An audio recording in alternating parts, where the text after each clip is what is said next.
Three, two, one. Good evening. This is Dr. John Bennett.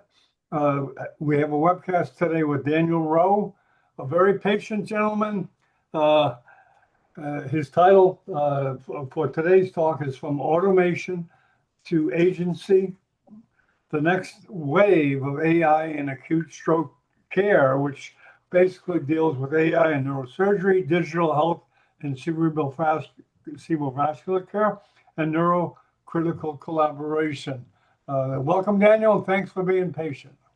Oh, my pleasure. Thank you, John, for providing this platform so that we can all learn from each other and share the knowledge. I really appreciate it. Okay, Okay, we're all Professor. set. Okay, right now we are talking about the automatization to agency, the next wave for AI in acute stroke care. The stroke is a very big problem in all the world. Maybe in Latin America we have the bigger problems because we don't have in some countries or some places the technology. It's very important this kind of meeting with right now with the Professor Daniel Rowe and Professor Daniel Rowe. You're in the floor. Thank you. We appreciate. Of course. Thank you so much for the introduction. Yes. Okay, away we go. All right. Do you want me to share the screen from my end? Yeah, please. Okay. Let's see which. So the share button first. Click the share button. Mm-hmm. You see at the bottom there, share. Yes. Okay, and then pick the option you want to go to. Go to your PowerPoint on this. Sure. Hold on one second. Okay. Okay.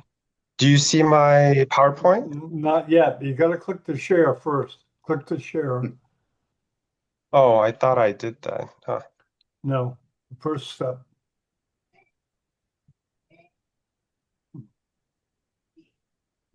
Okay.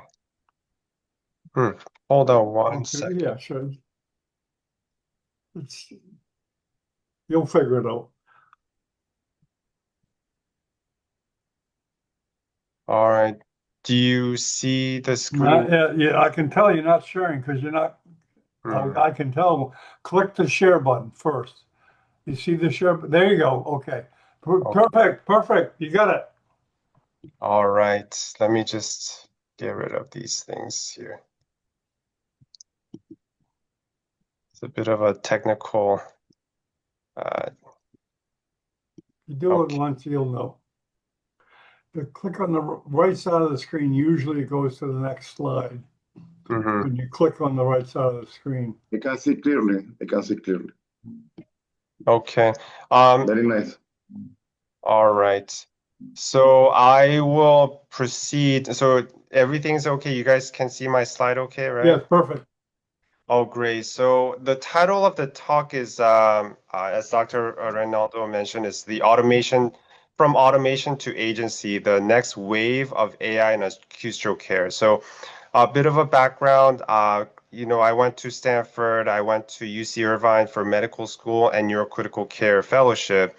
So I'm, trained to be a stroke physician as well as a neurocritical care physician, and I'm also a clinical lead for the Sutter Telestroke AI initiative, and I'm based in San Francisco, and looking forward to sharing this knowledge with you. Okay, disclosure-wise, I use GPT for grammar and formatting. All the ideas are my own. So the learning objectives today, basically, I wanted this talk to be beneficial and practical. So I didn't want to go into too much of the detail, but a different way to think about AI when you hear the term AI in the papers and in the media. The two core concepts I wanted to introduce is computer vision and natural language processing that are transforming modern stroke care, and also discuss the current limitations of AI, the mitigation strategies, and the importance of having clinician oversight. Last but not least, wanted to identify the emerging trends in AI, including the concept of agentic AI, towards the end of the talk and their potential impact over the next 5 years here. So a background information, stroke care is complex and time sensitive. I think your audience knows this already, but stroke is a leading cause of long-term disability and mortality, and the incidence and prevalence continue to rise, right? But compared to other processes, stroke care is especially complex, time sensitive, and multidisciplinary. And I'll go into the detail of what I mean, but it basically requires rapid intervention. Whenever you have a stroke, time is brain, so every minute counts. Every minute of delay results in the millions of loss of neurons. And the effective care for acute stroke code workflow involves coordinated race car team approach. So this is a nice analogy I like to share among, in these talks is when you see a race car team, right? It's not just one driver or one person. It's multiple members doing different things, but all in sync at the same time in a most efficient and safe manner for this race car. And that's kind of like how the acute stroke code is run. You have multiple different members from neurologist, neuro IR, the ED physician, the transfer center. There's a lot of different members of the team that need to be on the same page. So the bottlenecks in stroke care, as we know, is the delays in diagnosis and treatment, which is being mitigated, which I'll go into later. There's also a documentation burden, right?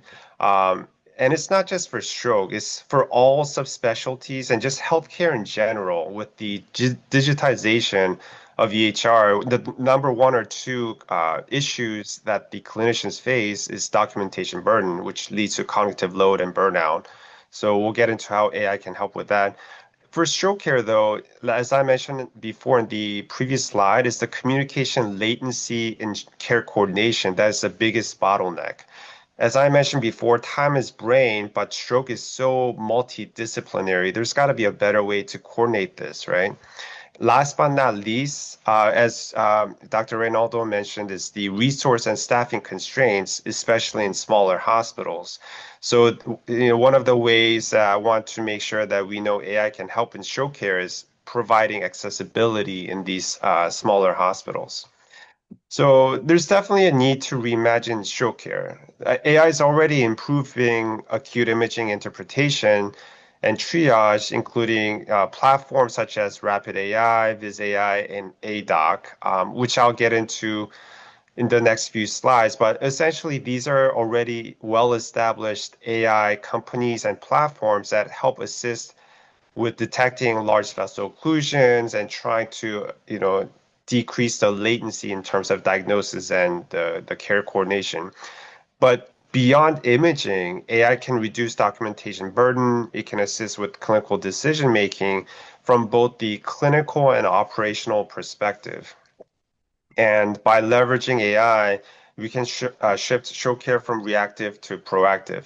And I'm going through these talks. We can definitely have Q&A. I want this to be as interactive as possible. But if you have any questions along the way, feel free to jump in, let me know, and we can have that discussion as well. So when you hear the term AI in media or in the papers these days, they don't really clarify what AI is. It's such an umbrella term. I'm not the biggest fan of this artificial intelligence term. It has to be more like from clinicians' perspective, for anyone's perspective. I just want them to realize that AI can be different things. So number one way to think about it is computer vision, right? So the tools that we talked about on the previous slide, including the Rapid AI and Viz AI and ADOC, those are computer vision AI systems. They help see and interpret visual data. But the second one is the natural language processing, which is the ability of an AI to read and write clinical text. And the biggest example, or the most well-known example, is the ChatGPT, as we know, and it's been a game changer. It basically has taken over the world, right? But looking ahead, we'll explore how each AI modality is already helping or soon could help transform stroke care further. So let's start with the first modality or the first concept of AI is the computer vision, right? So the current applications, and this actually has been going on for a couple of years now already, is the automation of the things that neuroradiologists already do, including the large vessel occlusion detection, and also CT perfusion analysis. So just to orient you, the stroke imaging includes non-con CT, CTA angiogram to detect the large vessel occlusion, and also there's something called CT perfusion, which helps identify if there's a reversible penumbra to go after. And back in the, previous days, neuroradiologists had to do this, by hand, right, without AI. So that took a long time. That had delays in the care. And the beauty of these AI platforms, it helps automate it. So it only takes a couple of minutes. So for me, as a stroke physician, when I utilize this tool, it cuts down so much time so that we can diagnose LVOs and treat patients faster, which leads to better patient outcome, which is what we want at the end of the day. And that's what I wanted to convey here is that the AI is able to automate these things that the neuroradiologists already do. Here's a nice cartoon or image of what the user interface of a rapid AI looks like. On the left corner, you see that purple. That means it's a infarcted core, which means it's irreversible damage, and the green is the reversible penumbra that we can go after. And then you have the non-con CT like this. Most of the other, computer vision AI platforms kind of have a similar user interface. So moving on with the current application, not only can it automate those previous things, but it can further automate things like aspect score, which is a way to evaluate non-con CT for hypodensity in terms of already evolving infarct. And it's been around for a while, this Alberta Stroke Program Early CT score, but the AI can automate it, so which is great. It can standardize it.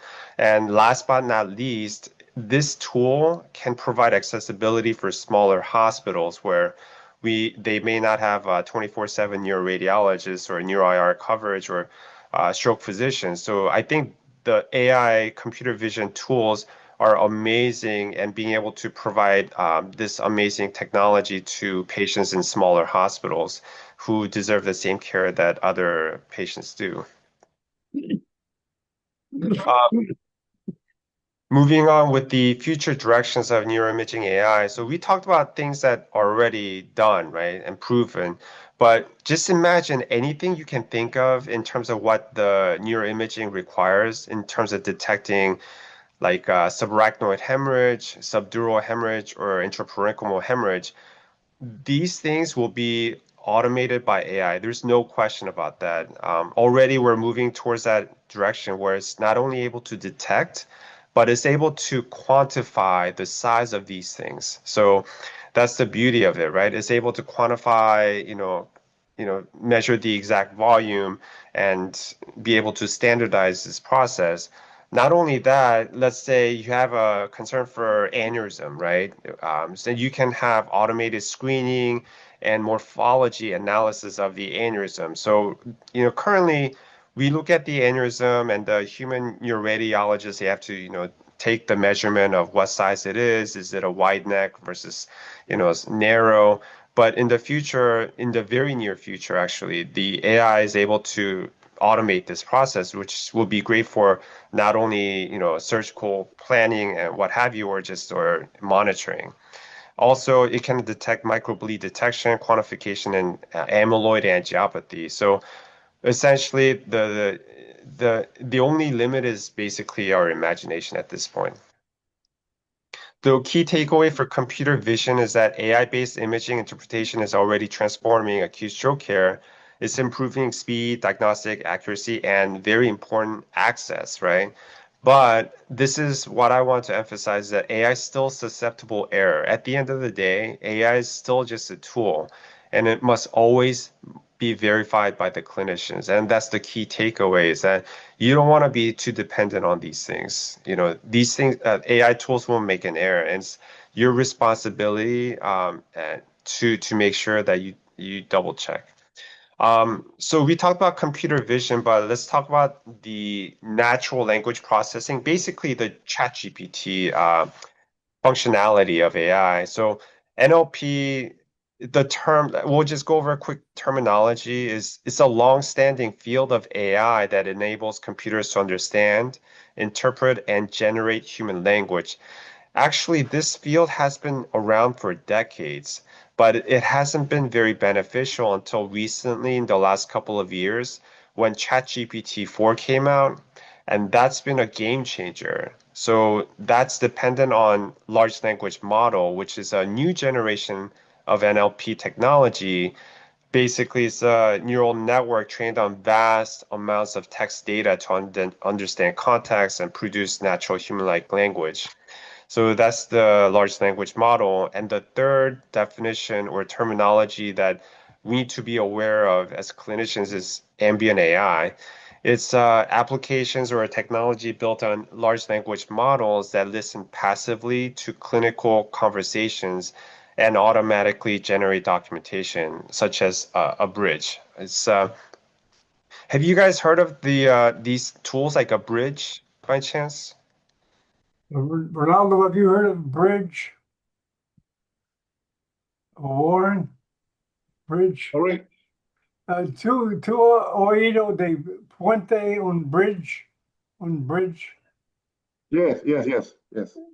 Okay, it's just I think these are the terms that we're gonna be hearing all the time. So I just wanted to see if you heard it as well. But all these technologies are essentially based on large language model. Yeah. Can you Yes. briefly explain it, what a bridge is? A bridge is a popular AI tool that's used in the US. I don't know about Mexico, but basically it listens to, it's mostly for outpatients. So it'll listen to your conversation with the patient. And then after you're done, it'll generate this note, like a summarized clinic note. So you don't have to use your pajama time to type up and write documentation afterwards. Yeah. Yes, Professor. We are beginning with the AI in Mexico, for example, with the rapid AI, but in the hospital, really, we do clinic Mm-hmm. because we don't have this kind of technology in the hospitals, but we are learning more about the AI, and we try to use that technology. But really we need to learn more. And for example, the NLP or large language model, ambient AI, I know because I did a master in AI, but don't really don't. The doctors, in the majority of the doctors, they don't know this kind of technology. I'm glad you're familiar with it with your background, and hopefully, after this talk, you can just kind of raise awareness because I think this can really save you a lot of time, especially in an outpatient setting, because we're Yeah. so busy. This is one area that should be automated, right? It's Yes. The problem is the patient arrive on time to our hospital, because if you have all this kind of technology, but the patient arrives lately, so the problem is the same. We cannot resolve. Okay, so it's a communication or a cultural problem with our patient. So I will try to resolve on time this kind of the problem in this kind of the stroke. Yes, definitely. Just is maybe a Latin American, in maybe in some countries, in other countries have more advanced. Yes, Here in Latin America. Yes, I hope they continue to be readily available.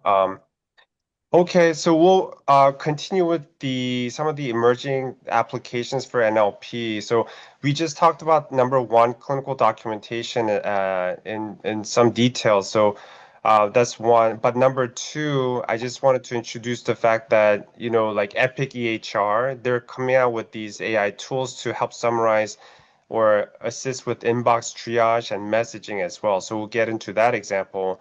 And also, I'll introduce a third example of how the AI's, the large language or AI NLP is being used to automate tracking of the metrics.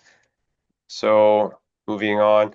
So first one, we basically talked about it. One of the pain points for clinicians is that we spend way too much time on documentation. That's contributing to cognitive burden and reducing clinician-patient interaction. That's at the end of the day is we got into medicine not to document, but also to be face to face and help our patients, right?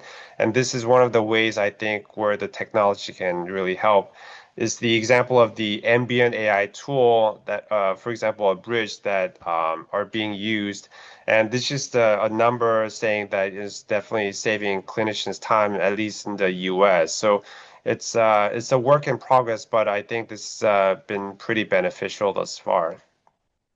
The second example I wanted to introduce is the inbox triage and patient messaging is that the pain point here is that overflowing message inboxes bury urgent alerts and increase clinician fatigue. And this is nothing new. It's after we had the digitization of the medical records, patients are able to reach us 24/7, even on weekends. So this contributes to cognitive burden, right? So Epic, which is a well-known EHR, for example, they introduced their own AI tool called Augmented Response Technology that uses large language models to triage messages and draft replies, and is saving significant amount of time according to certain data and reducing mental fatigue. So this is another area where the large language model can be used to save physicians' time and reduce quote unquote pajama time. The third one I want to introduce is not very well-known concept in terms of how NLP can help is that automation of tracking of KPI, key performance indicators or metrics. So the pain point, not just for clinicians, but the entire hospital systems across the country and in the world is they have to track metrics, right? Whether it be for hospital accreditation, quality improvement, what have you. But most of these things are done manually. You'll be surprised how much time and overhead costs go into doing these for the hospital systems, right? And an example of an AI solution that I wanted to introduce that I am part of is this thing called Sutter Telestroke AI Initiative, which helps to automate tracking of stroke metrics from clinician notes, saving a significant amount of time per month. And I'll go into a bit of more detail on the next slide. So over a year ago, the stroke manager for the telestroke program approached me and asked, hey, I am manually chart checking every single one to track these metrics, but the patient volume is increasing. It's not sustainable. Is there any way AI can help?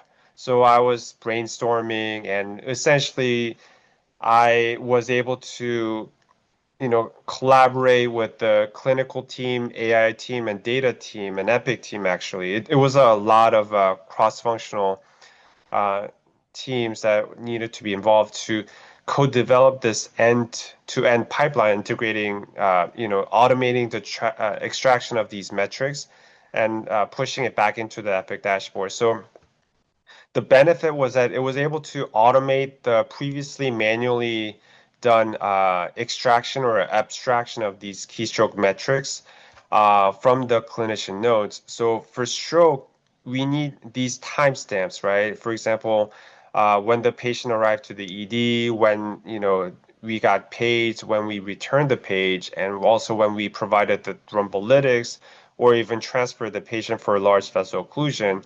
And this platform that we co-developed was able to automate that process. And I was very surprised, pleasantly, that it was saving up to 40 hours per month for the stroke manager in reducing manual chart tracking. So you can imagine how much of their time actually goes into this manual chart checking when they could be using it for something better, like actual patient care or doing something more clinically oriented. And this is where I want the AI to actually automate so that we have time to actually take care of patients. But at the end of the day, it was a great outcome. It saved a lot of time. Very happy to report. But also another benefit is that this saved time for it served a dual purpose. So the same data actually was used for physician evaluation. And we didn't know this at the time, but the automation of the metrics for this also helped with that operational efficiency as well. And right now, when you think about it, this has a potential to scale not just for stroke, but the entire neuroscience service line and other subspecialties. And that's the point I'm trying to make is with amazing AI tools, it's very adaptive. So the idea, like all these platforms and AI tools, it should be able to scale so that it's not just serving one purpose, but it can be repurposed for different subspecialties as well. But I mean, that's the beyond of this topic, but well, something that's a passion of mine. In terms of future direction, the other things that NLP and large language models can do is automate billing and coding. A lot of the times we sit there in outpatient or inpatient setting and we pick out these ICD codes when it should be automated, in my opinion. So I think that's coming down the pipeline. Some companies, like third-party vendors, are already marketing themselves as being able to do this, which is great. But secondly, this tailored EHR summarization for clinical decision making. CDSS stands for Clinical Decision Support System. So, um, you know, for me, during acute stroke code, I want to know a couple of things very fast, right? It's not a lot of things. I want last known normal. I want to know if they're on anticoagulation, if they have history of AFib, or what their current blood pressure is. In the very near future, I think this is very feasible for the large language model to provide exactly this information so that I don't have to, so that there's reduced latency. Because right now, the workflow is that I get a page from the ED physician, right, about a stroke patient. I call back, and it takes minutes for us to connect, number one.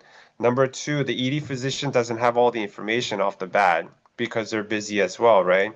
So imagine if a large language model is able to provide this one-liner for you when you get a stroke code. That would be a game changer, in my opinion.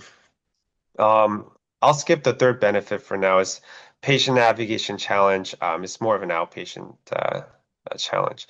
So a key takeaway is that large language models and NLP are transforming stroke care by reducing documentation time, improving efficiency, and last but is enabling more clinician-patient interaction, right? That's very important for us as clinicians. However, AI is still susceptible to error and must always be verified by the clinicians. That's the recurring theme here. So with the AI tools are amazing, but they definitely have their limitations. And I wanted to introduce a couple of limitations of AI and some mitigation strategies. So the number one challenge of large language models, as you probably heard, is this thing called hallucinations. So large language models, they sound amazing. They sound so smart, but once in a while, they'll tell you something that's completely off the wall. It's completely inaccurate. And the reason being is these large language models were actually designed to be a next word prediction model. They were never designed truly for accuracy. They were designed to sound very fluent, very smart, and to please the end user. And that's how they were trained. But to mitigate that, we need human oversight. That's why I keep saying AI is just a tool, and we need humans to verify and ensure there's references or citations for any claims made by the large language model. And I'll give you an example. There's a tool called Open Evidence, which is a platform that's associated with big journal names like NEJM and JAMA. Essentially, it's an AI platform that's able to give you information about, the best practice and the guidelines, but it will cite specific papers, so it's not hallucinating. So when you have time after the talk, just check out open evidence. You can Google it, and hopefully they'll be beneficial for you. The second limitations of AI is algorithmic bias. So the challenge is that AI models can produce biased outputs if trained on non-representative data sets. In computer science, there's a term garbage in, garbage out. So basically, what it means is that AI models only as good as its data. And if it's not trained on a large set of generalizable data, the output is unreliable. So one way to mitigate that is to make sure that, they use diverse, all-inclusive training data across all race, gender, age, and socioeconomic status to improve generalizability so that it's not just trained on certain sub cohort or subpopulation. Third is the black box phenomenon. The challenge of current AI is that some of these AI, not some, but the decision-making process of AI can be very opaque, making it difficult for clinicians to trust. Meaning, even some of the AI experts claim they have no idea how exactly these large language models work. So that's obviously concerning, right? But one way to mitigate that is to increase transparency by designing this thing called explainable AI, which is an evolving term that forces the large language models to articulate their thought process, almost like you're asking a resident or medical student how they came to a certain conclusion. I want you to tell me step by step, what was your reasoning? And in large language models or AI field, is called chain of thought. So a lot of these tools like GPT, 4.0, like 5, 5.1, they have these reasoning capabilities, quote unquote, where they take a lot longer to reach a conclusion. And that's one of the ways that we're trying to mitigate that is make sure like have these large language models kind of explain how they came to a certain conclusion. So obviously we need more research on that front. Last but not least, this is a passion of mine, is the EHR integration friction. So the challenge here is that poor integration into existing EHR can limit usability and may even worsen existing workflows. At the end of the day, what I'm seeing across, my specialty and other healthcare regions is that there's so many AI tools that are coming to us from the vendors, right? Like Google, OpenAI, Anthropic, and Epic themselves. But we have to make sure these AI tools actually fit into our existing workflow. Otherwise, what's the point, right? If it gets like if you're introducing a tool that doesn't fit into our existing workflow, it makes it worse. Why would we use it in the first place? So the way to mitigate that is to start collaborating with the IT teams early in the code development process to ensure that these tools are compatible, intuitive, and aligned with specific needs. So, and this is a term or phrase that I like to use a lot is workflow first AI or workflow aware AI, meaning we have to have the workflow first, and then the AI tool has to fit into our workflow and not the other way around. Otherwise, it gets so messy. And if it's not easy to use, clinicians won't adopt it, nor should they, right? Like, why we're so busy? Why would we integrate tools that really make our workflow worse? So that's something that needs to be addressed from the entire AI field perspective. Um, so AI governance, with great power comes great responsibility. That's the pop culture reference for the day. It's from Spider-Man, if you if you like Spider-Man. But AI is an amazing tool. It's one of the greatest inventions by the mankind. But with such great power, we need governance, right? We need guardrails. We need to make sure it's safe, transparent.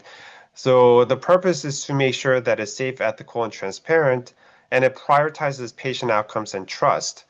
To make this happen, some of the key pillars I wanted to introduce is, for example, multidisciplinary oversight. There's a movement across the national level, at least in the US, to form a governance committee with healthcare care providers, engineers, and administration to ensure that everybody's on the same page for balanced decision making. So there's this a governing body called Coalition for Health AI, which I'm also a part of. But the idea is that we have these leaders at the national level from the clinical side, engineering side, and administration side to make sure that there's a federal level of governance to be able to protect us from any issues that come with the AI. And the second, ethical and transparent AI use, which is to adopt clear guidelines that emphasize transparency in AI decision processes, making sure that the clinicians understand how AI reaches conclusions. And last but not least, it has to be patient-centered or patient-centric focus. We have to ensure that the AI applications are designed with focus on improving patient outcomes. Because I'll tell you, you're gonna have so many AI vendors coming your way and saying our product is the best, right? It does this, the benchmarks are off the charts. But at the end of the day, they have a different agenda. They want to sell their product. Us as clinicians, we have to make sure that the AI tools improve patient outcome before just saying, oh yes, that's great. This is a great tool that's available. Let's use it. No. And the hospital administrators, they'll also have their agenda, right? They have to think about other things like the cost of the product, how long the contract is with the AI company or AI product. For us as clinicians, we just have to make sure we are the advocate for our patients. So this is where it gets a little scientific, but it gets me excited. It's looking ahead. So my vision here is that we talked about the computer vision, which has been around for a couple of years. We talked about large language model like GPT that's hot in all the news right now. But the idea that I have is to create a unified intelligent platform integrated into EHR that not only functions as these isolated tools, but it acts as an AI assistant with superhuman capabilities. And I'll get to what that exactly means, but it's helping it's like a co-pilot essentially, or like a senior resident or advanced nurse practitioner to help deliver more efficient stroke care. But to get to that point, now this is where I introduce the concept of agentic AI. So what is agentic AI? It was a term introduced, the concept has been introduced around 2024, referring to an advanced AI system built on advancements on large language model that's not only able to, read and write, plan, reason, those things, but now if you give it the capability, it's able to take action on its own. So you can start imagining it has, it's able to take action. So now this is that door is open for it to be able to do many, many more things. The key benefits in stroke care that I can think of is that it's going to be able to allow real-time parallel communication across multiple team members, ensuring seamless coordination and minimal delay in care. So us humans, we have to talk to individual team members one-on-one. So that's almost like a serial communication, right? It takes time. I can't talk to two people at once, but AI can, right? With the agentic AI is able to talk to multiple team members all at the same time. And you can imagine how much time that's going to save for our patients and improve patient care.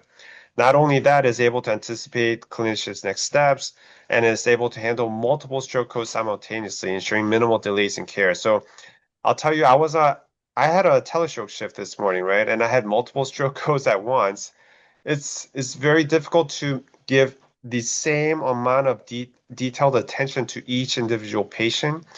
But imagine having an agentic AI that's able to handle each stroke code with same amount of attention all at once. So that's being superhuman. That's what I mean. But I'll give you some examples as we proceed forward. So this is a bit of a busy slide, but I want to just go by one. So agentic AI, like I said before, is able to take action. So what are some of that example? It's able to automatically pen stroke imaging, including CT, CT angiogram, CT perfusion orders for stroke codes. And either it can wait for the ED physician to confirm and just click yes, order those. Or if the ED physician or someone else wants the agentic AI to order them, it can order them. That's feasible technologically. Um, the other things that we talked about computer vision wise, and I'm just including all of these like computer vision, large language model, agentic AI, all in the same because this is an intelligent platform that incorporates all of these functionalities of AI. So, with the computer vision, it's able to automate all the usual stuff that the radiologists do with LVO aspects, CT perfusion, and large language model is, as I talked about before, able to summarize the EHR for the key information I need for thrombolytic decision making, including last known normal, anticoagulation, antiplatelet use, history of AFib. Um, Moving on. There's a lot of information here, but the thing that I wanted to bring it to your attention is the lower right corner is parallel communication, which I mentioned before, but it's the same information. Imagine if there is an AI that can talk to different members of the team all at once at the same time, be at multiple places at once, which is a superhuman capability, and handle multiple stroke codes. How much time will this save for our stroke patients and improve patient outcome? This is something that I created. There's a Microsoft Copilot, but I imagined if there is a agentic AI and I named it Stroke Copilot, and if there's a stroke code like in Epic EHR, we get an Epic chat. This would be something that pops up if, for example, in the near future, I was on a telestroke shift or a stroke shift, and I get this chatbot that talks to me saying, "Hey, Dr. Rowe, I'm notifying you of a stroke code in ED12. Came in at this time. Last known normal is thus. These are the symptoms. The current blood pressure, according to the EHR data, is this. They found new AFib on EKG, and it notes that the non-con CT is already done, and aspects is this." So the point I'm trying to make is you talk to this agentic AI as if you're talking to a senior resident or advanced care provider in a natural language. There's no technical friction or limitation involved. And it's able to tell you when the CT angio is being performed, when it's completed, and it'll get the output from the advanced stroke imaging and tell you the results, and it'll just basically be able to anticipate every single move you're trying to make.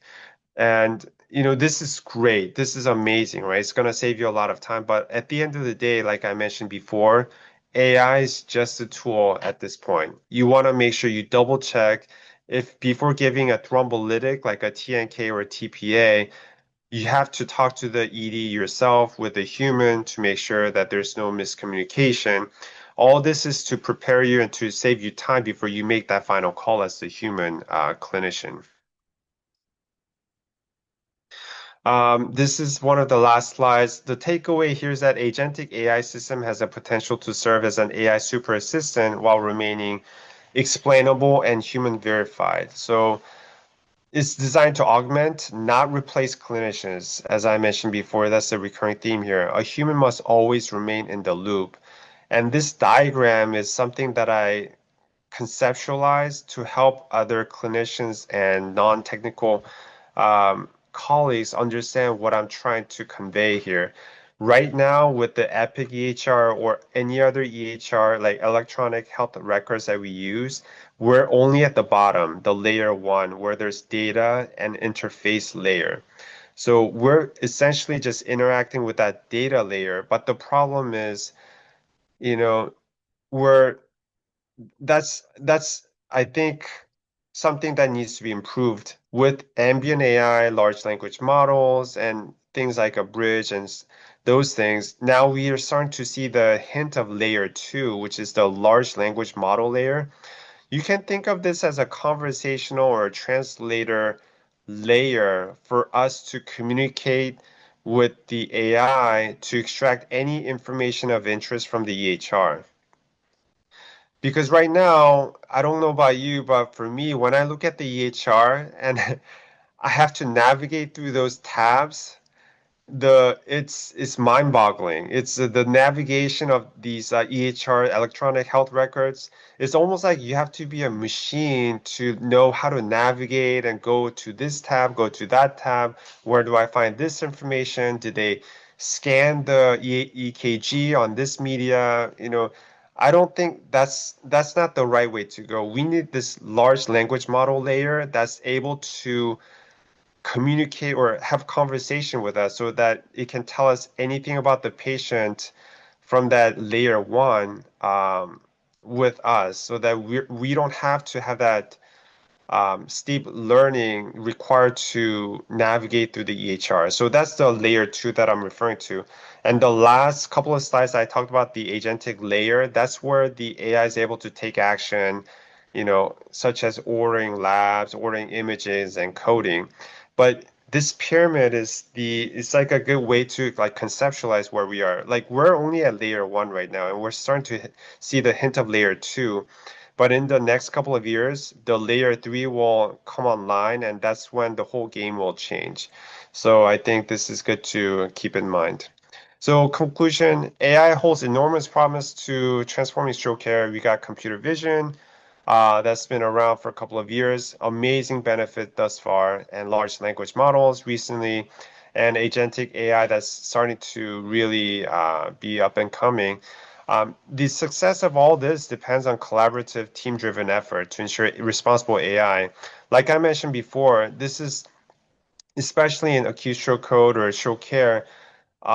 In order for these AI tools to work, we have to all be on the same page, like including the hospital administrators, the engineers, and the clinicians at the front line to make sure that these AI tools fit into our existing workflow and not the other way around.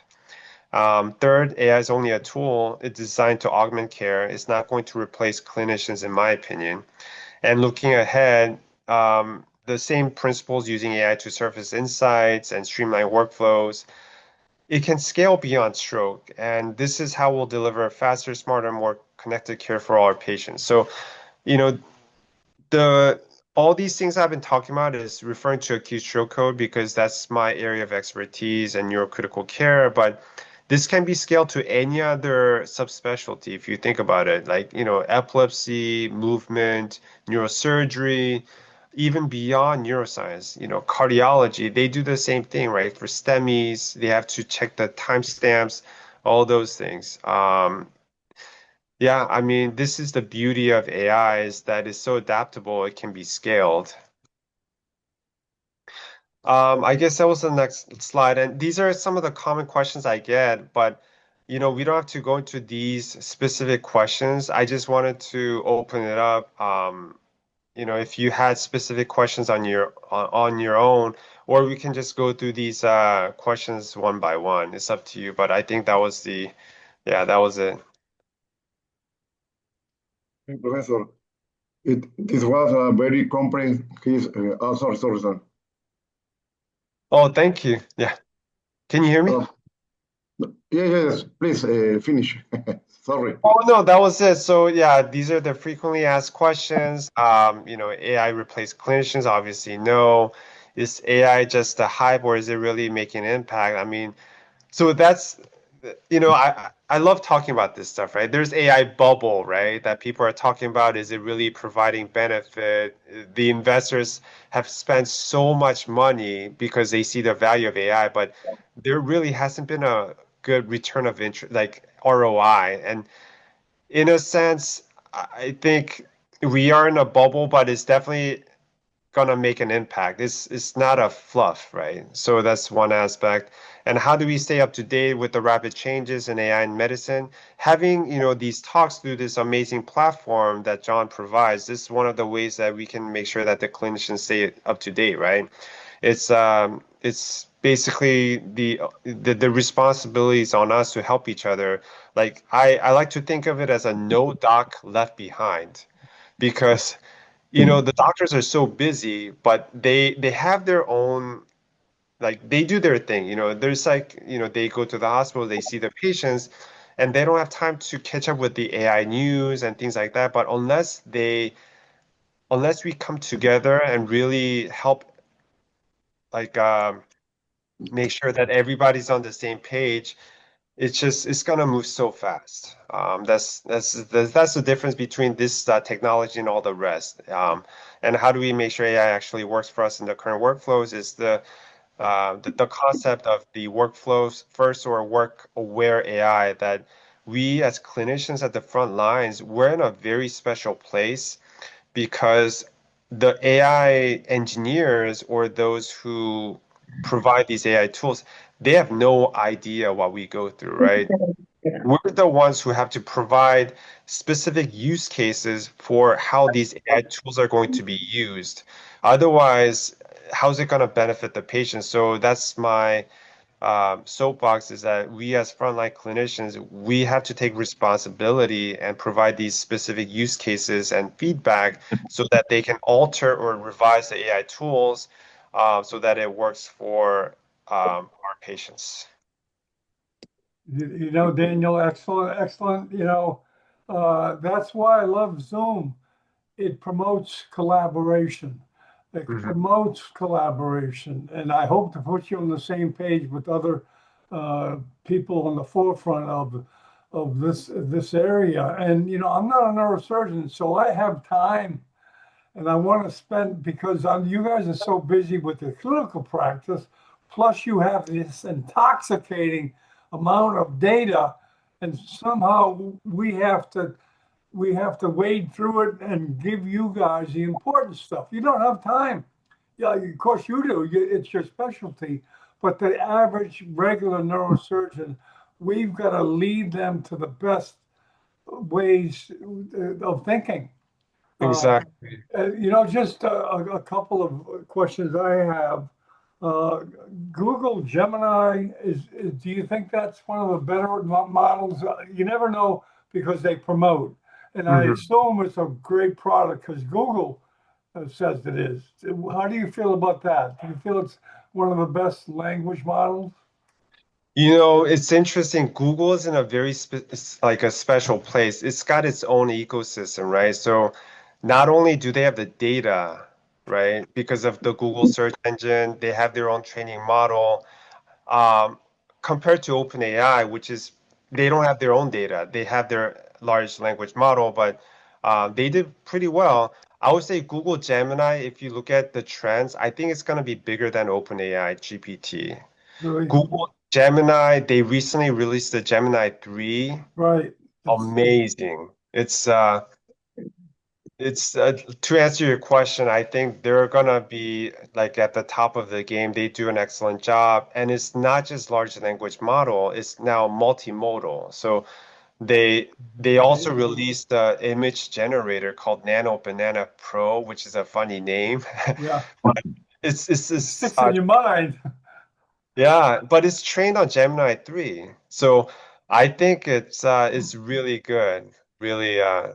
something that's going to be making the headlines continuously. Yeah, I think Google will be top because they have data. I mean, they have what everyone needs, data. They have it. They've had it for years. And Exactly. they quickly changed to an AI model rather than the conventional search engine now. They use AI. They went Exactly. right to AI, right, and abandoned their old search model.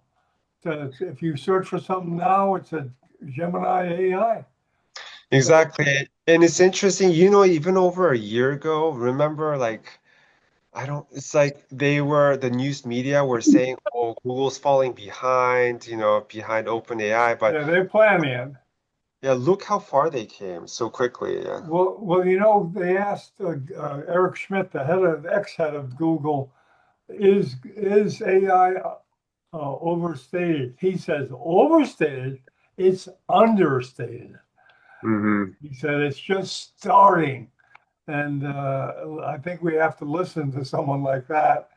That is kind of hinting at us where to spend our time. Um, let's see. Professor. Okay, I'd like to introduce you to Jairo Gutierrez. He's a neurosurgeon from Nicaragua, currently in Montreal, and I'm sure Jairo has a couple of questions. Hello, Jairo. Nice to meet you. You, Hi. sir. How's it going, doctor? My apologies. I run out late. Traffic No was worries. Montreal traffic is just one of the worst in the world. It's just Oh, we have there's a like an old joke on Montreal. We have two seasons here in Montreal: winter and construction season. It's basically the whole year. So you got stop deviation everywhere. So it's just so crowded. Oh my god, horrible. But uh, I was lucky enough to hear at least half of your class, doctor. Uh, really open minded, and I from my point of view, I was a little bit skeptical in the beginning regarding AI, but I begin to use it as a simple tool, you know, and now it's been for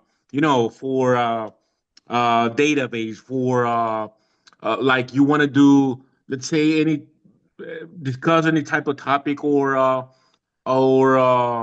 you do it in a specific study on, let's say, trauma or whatever. So you got those like right away data. You put the numbers, you ask them and help you analyze, and then you do your part. So basically, uh, I'm I'm beginning to get more familiarized with the topic. So it's just gonna be growing up. So it's just gonna be rocket, you know, and hopefully we don't get suicide for the AI eventually because we see movies and now that I recall, there was a movie on I think around 2007. I don't know if you guys remember. It was called AI. Remember that movie? So Steven basically, Spielberg. yeah, yeah. So that was basically 20 years ago, and now it's just possible. So it's growing so fast that eventually we're gonna be just side to side working on it, and it's just the beginning. So I want to thank you for your wonderful class, and glad you joined us over here. So Yeah, no, thank you for that feedback. And I agree with you. One of the things I like to tell my colleagues is you're doing exactly the right thing is you just have to play with it, just try it out and see what works for you, for your workflow. And you don't have to feel overwhelmed. We're nowhere at the stage of like Skynet from Terminator, those. no, no. But right now it's just almost like a chatbot that you're able to like communicate and get the information quickly. But I'm really glad to hear that you're basically having opportunity to be exposed to it, and yeah, the more you use it, the better it will work for your workflow. Yeah. One thing I'd like I to remark have a on, question. Daniel, is that go ahead. No, go ahead, Ronaldo. Go ahead. I think Skynet is arrived, but is not the time yet. Professor, in your own position, in your own experience, personal experience. Sorry, what would you, Professor, recommend people who are starting out with artificial intelligence learn first? I mean, your recommendation to begin the EA learn first. What do you recommend? Sorry, say that one more time. What to What start would you, with? Professor, recommend people who are starting out with AI Yeah. learn How would first? you advise someone just starting out with AI, a neurosurgeon that says, "I want to learn this"? Mhm. I mean, we need, sorry, we need sometimes snapshot outcomes. So in your own experience, what do you recommend the doctors or that is starting out with the AI learn first? You know, it's like I was mentioning before, you just have to start from somewhere, meaning just pick for example, ChatGPT on your iPhone. Okay. So I think that's the best way to start, and just start playing with it and have conversation, get a sense of what its capabilities are. At the end, I don't want you to feel overwhelmed, but this is I would say start with the ChatGPT and there are other like large language models you can download, like Gemini, you can download on your phone.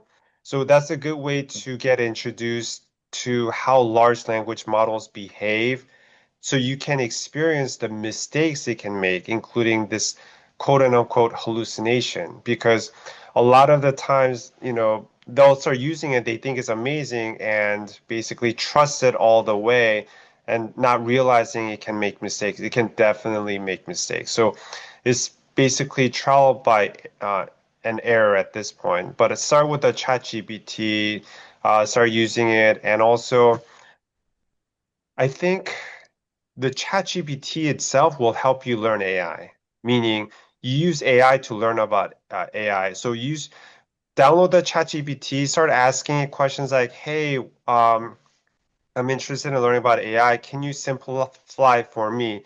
And that's one of the best ways to learn AI is through large language model because it can tailor the explanation however you want. It can give you a simplified version.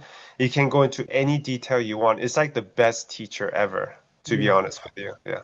Well, one Thank thing you. I'd like to say that I've discovered using ChatGTP is that ChatGTP gets to know me. It gets to know me. When I ask for something, they say, "Oh, Dr. Bennett, you gave a conference on this. Do you want to link it to that?" So they actually get to know you They do. from you. I'm sure you've noticed that too. It gets to know you and what you want, what you've done in the past, and what does it have to do with your latest request. So Hmm. that's one feature I said, wow, that's a great feature. It knows what I'm doing. Exactly. Yeah, it's GPT has a memory feature, and that's why it remembers. Like it'll have these conversations. The more you use it, it will remember certain facts about you, and that's how it was able to help you and realize that you went to the conference and things like that. So that's where GPT can really shine. Yeah, they can suggest the direction to Well, go in. They said, "Oh, do you want to go here? Or do you want to go there?" All very relevant leads Exactly. of where to continue your conversation. I think once you understand the concept of being able to continue a thought in any direction, once you understand that concept, you've made a big step to Hmm. understand what it yeah. really is. It's Yes. not just answering a Google search thing. It's Yes. continuing So, the so, so, conversation, and you can take it where you want to. so for Exactly. you, Professor, so for you, what is better, GPT or Gemini? For me, Or it depends. I would start with GPT because it's more user friendly. Yeah, And like John said, and I was telling John just now, it has that memory feature. So the more you use GPT, the more it'll remember facts about you. So it becomes almost like your personal assistant. yeah, So yeah. Okay. in comparison, Gemini, unless you like connect it with like Gmail and all this complicated stuff, it's almost like it has no memory. Every time you start a chat, it has to start new, and that's not very helpful for us. You want like an assistant that remembers things about you, right? So I would say GPT is probably better for that to start with. Yeah. Professor, how could we integrate our small hospital with hospital that have that technology that you use? Any front to do that? Which exact technology are you referring to? Technology, for example, rapid. Oh, so Rapid AI is a third Yeah, party vendor. So what happens is I don't know about the hospital, you have, like, if you want it for your hospital, the hospital has to create a contract, and you have to pay Yeah. like certain amount of money. It's like a service, like a subscription, basically. So that's something that I think is worth bringing up to your hospital, like, Rapid AI. You're familiar with that technology, right? Or Okay, I Professor. I Thank am you. not, but he says suggests to his hospital to look into buying Rapid AI, subscribing to it. Exactly. So it's almost like a subscription service. Yeah. Yeah, that's a Okay, precious service. Bernardo, you got something to do Thank you. tomorrow. Banging on the administrator's door. We But want Rapid AI. But I would say run it by your radiology colleagues first, because I think the radiology folks are probably familiar with this, and maybe they can guide you in terms of how to, if all of you agree whether this is something that will be very beneficial for your hospital, then Yeah. but I would run it by radiology team first. They know this. This is their field. Yeah. Generally speaking, I think radiologists are ahead of neurosurgeons as far as their literacy in AI, as far as because those guys have been at the front. I can remember talking to a Chinese neurosurgeon, and they were using AI about 5 or 6 years ago Wow. for chest X-rays. But Wow. they didn't have enough people getting chest X-ray in Beijing, and Beijing has a super high level of lung cancer, and a lot of it was progressing because they couldn't have a regular X-ray read, so they started putting it on AI and reading the screening chest X-rays. Of course, they refer it to a radiologist to prevent hallucinations and problems like that. Mhm. But Wow. The Chinese community seems to be up in the forefront of AI in probably probably in neurosurgery and other areas too. Yeah, that's another, I guess, rabbit hole we can get into later. But just briefly, like, there's a big, it's a arms race between China and America in terms of getting, that AI. But I agree with you. I think China is definitely like more in tune with how the AI is being incorporated into the hospital systems. Yeah. So we'll watch them. And I don't know how much information they'll really release.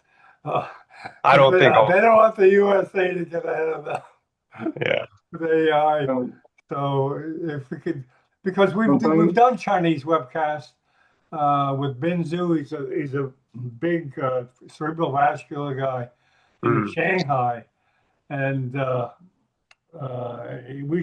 I should try to explore it with him. Yes. This gentleman does 10 bypasses a day. Can you believe that? Wow. 10 a day. And Where does he spend the time? he's in Shanghai. He mostly does more. What's the one Murray syndrome? The Moya vascular. Moya? Moya Moya Moya. Moya. He does a lot of Moya Moya. Oh, He does, yeah, because I guess there's a lot in China yes. and in certain parts of the world. But he does a lot of cases. I bet he does a lot on Moya Moya. I'm Mm. not sure. I gotta ask him if he does the AI. He's a nice guy. I mean, he's a famous guy, but he'll answer me. Cool. Yeah, Yeah.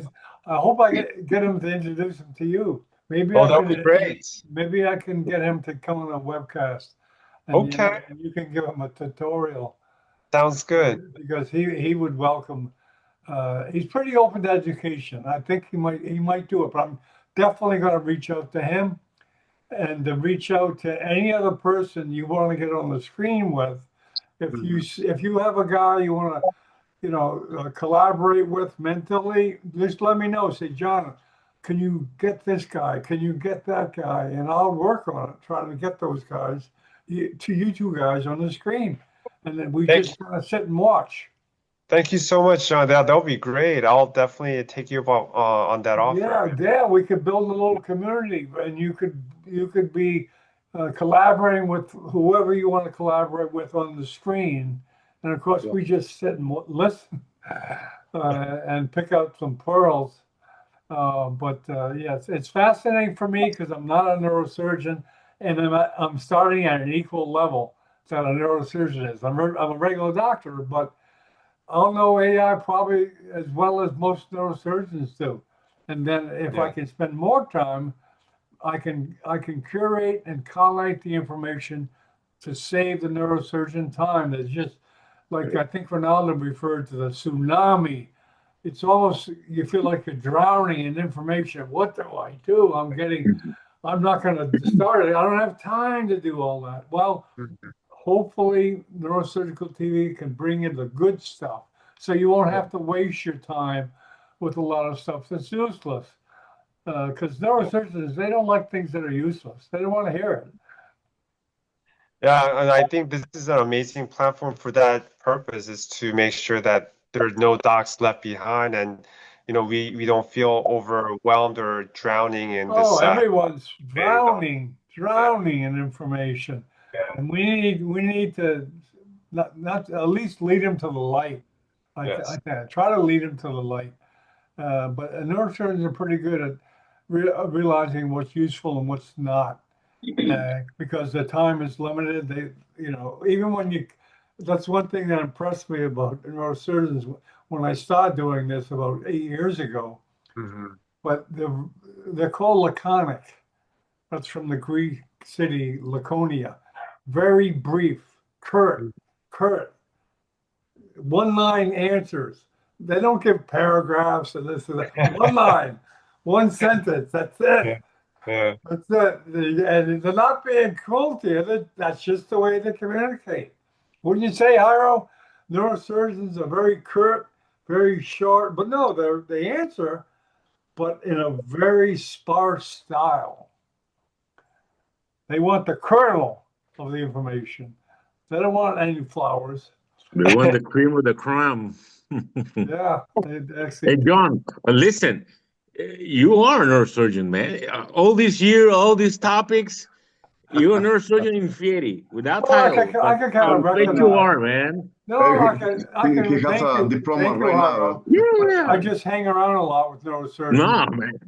I'm never going to pick up that knife. Don't worry. The thought of an aneurysm bursting in the skull, forget it. I would say, hey, I need a doctor. I need a neurosurgeon. I would be a good Listen, neurosurgeon. you know what happens one time? Sorry for that. I was uh I was a 5 year resident on Yeah. neurosurgery, 5 or 6, I don't remember. So we went to a different city of my country to do like a brigade, right? Medical brigade. So it was a small town and stuff like that. So it at night, okay, I think I didn't do anything. I don't know why I was going, but anyways, so there was this emergency on there was a I think it was a pelvic delivery. So basically it wasn't viable to go through the the canal. So Yeah. they need to do an C-section. So nobody was there on the spot. And you know what? It goes like, you're the toughest because we all were resident. I think orthopedics, I think of ORILs, plastic surgery. Anyways, but I was the on rank the highest one.